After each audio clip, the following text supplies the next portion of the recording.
자, 안녕하세요. 안동중앙고등학교 학생들. 오늘도 21차 시 함께하게 될 이상훈입니다. 자, 우리 지난 시간에 선생님이 개를 훔치는 완벽한 방법, 이 교과서 지문을 읽어오거나 또는 이 영화를 한번 감상해보라고 했는데 다들 잘 했을 거라고 생각하고 오늘 개를 훔치는 완벽한 방법, 우리 교과서 86쪽부터 92쪽 더 못 나갈 수도 있고 92쪽까지 한번 진도를 나가보고자 합니다. 자, 그 전에 우리 개를 훔치는 완벽한 방법은 갈래가 극갈래에 해당했었죠. 극갈래. 우리 소설과 비슷하지만 인물의 대사와 행동으로 이루어진 이 극갈래는 또 두 가지 종류로 나뉜다고 했습니다. 우리 연극을 위한 대본을 뭐라고 했었죠? 여러분들 요거 댓글에 남겨주면 선생님이 상품 주겠습니다. 자, 그 다음 우리 오늘 배울 이 개를 훔치는 완벽한 방법은 영화를 위한 대본이잖아. 그래서 영화를 위한 대본은 우리가 시나리오라고 했었습니다. 그렇죠? 시나리오는 이 희곡에 비해서 뭐가 적다? 시공간적 제약이라든가 그 다음에 등장인물 수의 제약이 적다라는 특징이 있었고 많은 시나리오 용어들이 사용된다 했었죠. 이 개를 훔치는 완벽한 방법에도 여러 가지 시나리오 용어가 나오는데 우리 배웠던 내용을 바탕으로 다시 짚어보면서 읽어보도록 하겠습니다. 자, 그러면 개를 훔치는 완벽한 방법이에요. 뭔가 개를 훔치는 이야기가 나오겠죠. 그러면 주인공을 먼저 파악해 봅시다. 주인공, 첫 번째 주인공은 부인입니다. 자, 고급 레스토랑 마르셸가 애견 월리의 주인이에요. 애견 월리, 개가 나오네요. 이 개를 훔치려고 하는 무슨 사건이 나올 것이다. 예측할 수 있겠고. 자, 수영은 노부인의 조카네요. 친척인데 이 고급 레스토랑 마르셸의 지배인 역할을 하고 있습니다. 자, 그 다음 정현이라는 인물이 나오는데 지소와 지석의 엄마라고 나오네요. 그 다음 지소는 엄마 동생과 함께 어디서 생활한대요? 승합차에서 생활하는 초등학생이에요. 집이 아니고 승합차, 차 안에서 생활을 한다는 거죠. 뭔가 형편이나 가정에 문제가 있었던 것 같아요. 지석은 지소의 남동생이고 이 채랑은 지소의 절친한 친구랍니다. 그래서 지소와 채랑이가 무언가 일을 꾸미는 것 같습니다. 아마도 개를 훔치는 어떤 사건이 나오겠죠. 자, 그 다음 대포라는 인물이 나오는데요. 부수 인물인데 이 사람은 지소의 동네를 떠돌며 폐지를 모아 생활하는 사내입니다. 근데 이 대포도 뒤에 가서 나오지만 마땅한 집이라 할 거 없이 그냥 다니는 대로 떠돌아다니면서 정착하지 않고 떠돌아다니는 일을 하니까 노숙자라고 보기는 그렇고 어쨌든 자유롭게 살아가는 인물입니다. 나중에 지소의 성장에 어떤 영향을 미치는 인물이라고 볼 수 있겠습니다. 자, 그럼 여기도 우리 앞부분 줄거리가 나오는데요. 모든 대본 내용이 나오는 게 아니라 앞에 어떤 내용이 생략됐는지 봐야 되는 내용이니까 이 부분 그냥 절대 넘어가서는 안 되는 부분입니다. 중요한 부분이니까 한번 읽어보도록 하겠습니다. 자, 어느 날 갑자기 아빠가 사라지며 집까지 없어진 지소와 지석은 자, 아빠가 사라졌대요. 아까 형편이 나타나네. 왜 승합차에서 사는지. 아빠가 사라졌어요. 경제권이 없어진 거죠. 그래서 집이 없어지고 지소와 지석은 엄마와 함께 한 달째 어디서 살고 있다? 작은 승합차에서 살고 있다. 자, 다음 달이 생일인 지소는 생일 파티 계획을 묻는 선생님의 질문에 너 생일 파티 어디서 할 거야? 학교 선생님이 물었나 봐요. 그러니까 얼떨결에 집에서 할 거예요 라고 대답했어. 근데 지소는 지금 집이 없죠. 승합차는 집이라고 보기가 그렇죠. 집에서 친구들 초대해서 생일 파티 하려고 하는데 나는 집이 없어. 맞지? 그래서 친구 채랑과 함께 당장 집을 구할 방법을 고민합니다. 내가 저질러 놓은 게 있으니까. 그래서 동네 부동산 중개소 앞을 지나던 지소와 채랑은 평당 500만 원이라고 적힌 주택 매매 전단을 보게 돼요. 집이 평당 500만 원. 우리 평은 한 평이죠. 그래서 집 한 채가 500만 원이라는 뜻이 아니라 집 한 평당 500만 원의 뜻인데 지소와 채랑이는 그걸 잘 모르고 500만 원만 있으면 집을 얻을 수 있다는 생각에 돈을 구할 묘안을 궁리하게 됩니다. 자, 그러던 중 지소는 개를 찾아주면 500만 원을 살해하겠다는 광고를 우연히 보게 되고 내가 원했던 500만 원을 벌 수 있는 방법이 생겼어요. 개를 찾으면 되겠지? 자, 그러면서 기뻐하다가 광고에 실린 내용이 사실인지 확인하기 위해 전화를 거는데 이미 개를 찾았다는 말을 듣게 되죠. 실패하게 됐어요. 내 계획이. 자, 그래서 지소는 크게 실망하지만 여기서 뭔가 이 문제를 해결할 실마리를 얻죠. 내가 500만 원을 구할 방법이 생겼어. 뭐냐? 자, 중요합니다. 개를 몰래 훔친 후에 살해금 500만 원만 받고 바로 돌려주자고 제안합니다. 내가 개를 몰래 훔쳐서 주인이 찾을 거 아니야. 맞지? 그러면 내가 살해금 500만 원을 받고 개를 돌려주면 되는 거야. 그럼 나는 500만 원 얻고 집을 살 수 있겠다라고 생각한 거죠. 자, 그래서 지소와 채랑은 정현이 일했던 레스토랑 마르쉘에서 보았던 개 원리를 훔치기로 해요. 고급 레스토랑이잖아. 돈이 많을 거 아니야. 거기에 있던 개를 훔치면 500만 원 주겠지 라고 생각한 거예요. 그래서 원리라는 개를 훔치기로 합니다. 그래서 개를 훔치는 완벽한 방법을 계획하여 동물병원 검진해온 원리를 먹이로 유인해 훔치려고 하지만 실패하게 됩니다. 첫 번째 시도 실패. 자, 지소와 채랑은 포기하지 않고 다음 계획을 모의한 뒤 실행에 옮기게 되죠. 자, 여기까지 지소의 상황을 한번 파악해보죠. 지소와 지석이는 남매죠. 처지는 아빠가 집을 나가서 집을 잃고 엄마 정현과 어디서 살고 있다? 승합차에서 살고 있다. 그래서 지금 집이 있는 상황, 집이 없는 상황. 집이 마땅한 집이 없는 상황이다. 맞죠? 자, 사건의 발단을 한번 봅시다. 자, 생일 파티 어디서 하느냐? 선생님이 질문했죠? 그래서 집에서 한다고 대답해버려요. 그래서 근데 지소는 집이 없죠. 자, 근데 지소는 생일 파티를 할 집을 구하기로 그래서 마음을 먹게 됩니다. 자, 그러다가 부동산 중개소에서 평당 500만 원이라는 전단지 보고 500만 원을 구하려고 하죠. 또 전봇대에 붙어있는 전단에서 개를 찾아주면 사례금 500만 원을 준다는 걸 보고 전화를 했으나 개를 다시 찾았다는 이야기를 들어요. 자, 그러나 여기서 소스를 얻은 거죠. 지소가 깨를 내어서 채랑과 함께 개를 훔쳐서 사례금 500만 원만 받고 돌려주자는 계약을 세우게 됩니다. 개를 훔치는 완벽한 방법을 세우죠. 누구 개를 훔치기로 했어요? 그치, 노부인 마르쉘에서 봤던 그 원리라는 개를 훔치려고 합니다. 자, 그러면 계속 이어가서 보도록 하겠습니다. 자, 그러면 여러분들 뒷장 한번 넘겨볼까요? 자, 일단 보기 전에 이거 한번 봅시다. 우리 시나리오에는 항상 뭐가 붙어있다 그랬죠? S샵이라는 요 번호가 붙어있죠. 이 번호가 무엇이었죠? 여러분들? 이 번호는 그렇지.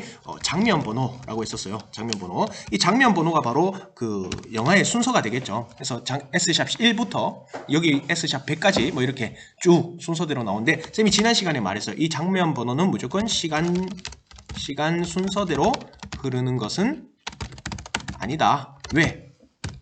중간중간에 인물이 상상하는 장면도 들어갈 수 있고 과거의 장면이 나올 수도 있잖아. 맞지? 그래서 시간 순서대로 흘러가는 건 아니고 여기 있는 건 장면 번호다. 자, 그러면 요 밑에 있는 요거는 뭘까요, 여러분들? 레스토랑 마르쉘. 지금 어딘 것 같아요? 지금 그치. 장면 번호 옆에다가 어딘지 장소, 다시 말하면 공간적 배경을 제시하고 있죠. 그 정원과 홀과 집무실, 거기다가 낮이다 라는 거. 시간적 배경도 적어주고 있네요. 맞지? 마르쉘로 갔어요. 뭐를 훔치러 가기로 했지? 그치? 걔 원리를 훔치러 가기로 했잖아. 자, 거기다가 여기에 한번 주목해볼까요? 몽타주라고 돼 있습니다. 몽타주. 몽타주가 뭐냐면요, 여러분들. 저번 시간에도 얘기했는데 여러 가지의 장면을 찍어서 한 장면으로 이어붙이는 거예요. 그래서 이 시간의 흐름을 압축적으로 제시할 수 있다는 거죠. 자, 여기 한번 읽어볼까요? 영화나 사진 편집의 구성의 한 방법이다. 따로따로 촬영한 장면을 적절하게 떼어 붙여서 긴밀하고 새로운 장면이나 내용을 만드는 것을 우리가 몽타주라고 해요. 지금 이 채랑이와 지소가 개를 훔치려고 하는데 이 개를 훔치는 과정을 처음부터 끝까지 보여주는 게 아니라 이 장면 겹쳐가지고 하나의 장면처럼 보여주는 거죠. 그래서 이 개를 훔치는 과정을 좀 더 압축적으로 보여준다. 자, 그럼 한번 볼까요?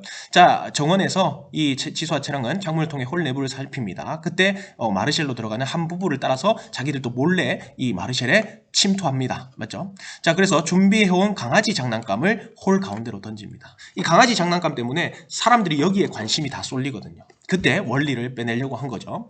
자, 그 다음에 원리가 이렇게 하품을 하고 있다가 문이 살짝 열리고 그 틈으로 사료가 굴러 들어옵니다. 누가 뿌린 사료겠어? 채랑과 지소가 뿌린 사료겠죠. 그러면서 킁킁거리면서 점점 이렇게 앞으로 나옵니다. 그러다가 목줄이 빠지게 되죠. 자, 그래서 문을 빠끔 열고 머리를 내민 원리가 문 앞에 사료를 발견하고 하나하나 주워 먹으면서 앞으로 나갑니다. 그렇게 해서 몰래 원리를 빼내려고 하는 거죠. 자, 그때 이 지소는 원격 조정기로 장난감 강아지를 작동시켜요. 움직이는 기계. 그것 때문에 홀 내부는 혼란스러워졌고 사람들의 관심이 다 그 장난감 강아지한테로 갑니다. 그때 원리가 나오죠. 자, 한 손 가득 사료를 들고 원리가 나오기를 기다리는 지사의 손. CU 돼 있죠. CU 편의점 아니고 쌤이 그때 뭐라고 했죠? 클로즈 업이라 그랬죠. 어떤 대상이나 인물을 확대해서 보여주는 거. 지소의 손을 보여주는 거예요. 손에 있는 사료를 발견하고는 지소와 채랑 쪽으로 가기 위해 움직이는 원리. 자, 그 순간, 자, 중요한 건 다 됐어요. 이제 원리가 빠져나오기만 하면 되는데 누가 목줄을 탁 발로 밟죠. 바로 수영이에요. 원리를 내려다보면 너 어디로 혼자 그렇게 막 다니냐 하면서 말하는 거죠. 자, 지수와 채랑이는 당연히 놀랐겠죠. 자기들이 이제 거의 다 계획이 완성됐는데 수영이라는 인물이 방해를 하게 됩니다. 자, 그래서 정리를 한번 해볼까요? 정리를 하면 자, 마르쉘에서 원리를 훔치려고 시도를 하는 과정이 나오죠. 이것이 몽타주 기법으로 제시된다. 여러 장면을 하나로 이어붙여 시간의 경과를 압축적으로 제시합니다. 그래서 원리를 훔치는 그 과정을 빠르게 제시하는데 마르쉘 지배인 수영으로 인해 실패하게 되죠. 자, 그럼 뒷장 이어서 보도록 하겠습니다.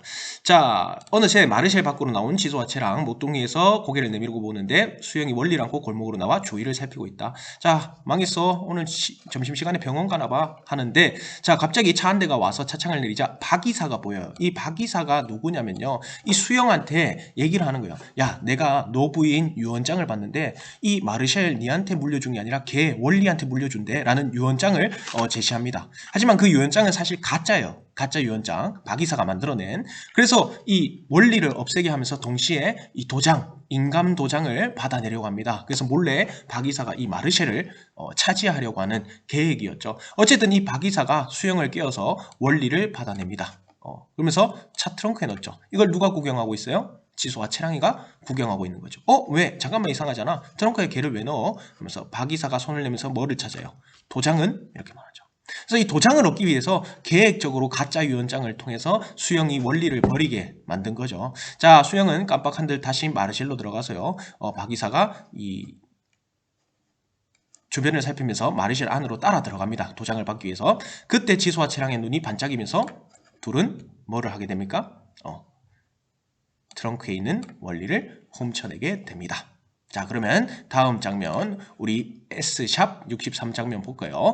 자, 박이사와 짜고 원리를 없애고자 차 뒷 트렁크에 원리를 싣는 수영. 왜 원리를 없애려고 하냐면 여긴 안 나오지만 박이사가 가짜로 노부인의 유언장을 위조해서 인감을 훔치려고 계획한 거라 했죠. 원리한테 재산을 상속시킨다 했으니까 수영의 입장에서는 어때요? 뭐 걔가 내 재산을 가져가네? 내가 조카인데? 맞지? 그래서 원리를 없애려고 한 거죠. 자, 근데 사실 박이사는 이 인감 도장을 통해서 마르쉘을 먹으려고 했던 계획이었다라는 거. 자, 이 장면을 목격하던 지수와 채랑은 이 박이사와 수영이가 없어졌을 때 트렁크에 실린 원리를 데리고 도망갑니다. 걔를 훔친 데 성공하죠. 자, 계속 보겠습니다. 자, 재개발 지역 빈집. 자, 재개발 지역에 아무 주인도 없는 집에 원리를 갖다 놓습니다. 그래서 이 걔한테 먹이를 주다가 뭐를 발견하냐면 채랑이가 방울 목걸이에 윤소라는 이름과 전화번호를 보게 돼요. 채랑이가 아니고 지소죠. 지소가 윤소가 누구겠어요? 이 원리의 주인이겠죠. 자, 그러다가 이걸 멀리 던져버립니다. 왜 떼서 던졌을까? 왜? 목걸이가 달려있으면 이거 주인이 있는 게잖아. 맞지? 내가 훔쳤다는 걸 들키지 않기 위해서 던져버리죠. 자, 그래서 다음 장면에는 원리에게 떡볶이를 먹이로 주다가 원리의 방울 목걸이에 윤소라는 주인의 이름과 전화번호를 발견하고 멀리 던져버립니다. 걔가 훔친 것을 다른 사람한테 들키지 않으려고. 됐죠? 계속 읽어보겠습니다. 67입니다. 자, 드디어 마르쉘에서는 원리가 없어진 걸 알게 되죠. 노부인이 찾습니다. 원리 못 봤어? 그러면서 노부인이 이렇게 수영한테 얘기해요. 넌 눈을 어디다 달고 다닌 거야? 일을 제대로 못하면 다른 쪽으로도 쓸모가 있어야 될 거 아니야? 하면서 수영을 엄청나게 구박하고 질책합니다. 이 말에 당연히 자존심에 상처를 입겠죠. 자, 그러면서 노부인의 시선이 레스토랑의 벽에 걸린 그림을 향합니다. 뭔가 그림을 보고 다리에 힘이 빠져가지고 주저앉는데 이 그림에 뭔가 사연이 좀 있는 것 같습니다. 자, 그래서 본격적으로 걔를 찾으려고 합니다. 자, 근데 진짜 수영이가 찾으려고 노력할까요? 아니죠. 수영이는 걔가 없어진 게 좋겠죠. 자, 계속 읽어보도록 하겠습니다. 자, 소파에 누워있는 노부인 곁을 지키는 수영. 노부인이 눈을 뜨면 수영이 보인다. 괜찮으세요? 하니까 원리를 찾죠. 한번 병원에 가보시는 게 하니까 괜찮아, 나가 있어. 경찰에 신고할까요? 하니까 뭐라고 그래요? 자, 이 부분 별표 한번 칩시다. 됐어. 제 발로 나간 놈은 사람이든 동물이든 난 안 찾아. 라고 하죠. 사람이든 동물이든 안 찾는다. 그러면 어떤 사람이 예전에 제 발로 나간 적이 있는 것 같아요. 맞지? 자, 그래서 여기 요약한 걸 보면요. 원리가 없어졌다는 걸 알게 된 노부인은 신경질적으로 수영을 구박하게 되죠. 자, 그런데 노부인은 원리를 적극적으로 찾으려고 하지 않습니다. 그 이유는 제 발로 나간 놈은 사람이든 동물이든 안 찾는다고 하죠. 누군가 이 노부인을 제 발로 노부인을 떠난 사람이 있었고 그 사람이 노부인에게 상처를 줬다는 것을 우리가 알 수 있겠죠. 계속 읽어보도록 하겠습니다. 자, 공원입니다. 어디냐면 우리 지소 집이에요. 승합차 안에서 상상을 합니다. 지소가. 자, 잠들어 있는 지소 내 가족. 지소는 잠이 안 온지 눈을 뜨고 있다. 자, 그러면서 뒷주머니에서 종이를 꺼내 보는데 부동산 중개소에 평당 500만 원이라는 전당과 집 사진입니다. 자, 그걸 보면서 지소는 상상에 빠져들죠. 뭐 하고 있어요? 마당에서 아이들과 생일 파티를 하는 상상을 합니다. 자, 그러면서 여기 나레이션이 나오는데 나레이션이 뭐예요, 여러분들? 장면 속에 인물은 등장하지 않고 말만 제시되는 거죠. 맞죠? 말만 제시되고 관객들만 들을 수 있는 그 지소의 속마음이 제시됩니다. 자, 뭐라고 얘기하냐면 그 폐가에서 원리가 날 쳐다봤을 때, 이 빈집에서 원리가 날 쳐다봤을 때 난 거기서 익숙한 눈빛을 봤다. 걔의 눈빛과 무슨 눈빛? 그건 차에서 잘 때 차 유리에 비친 내 얼굴이었던 것 같다.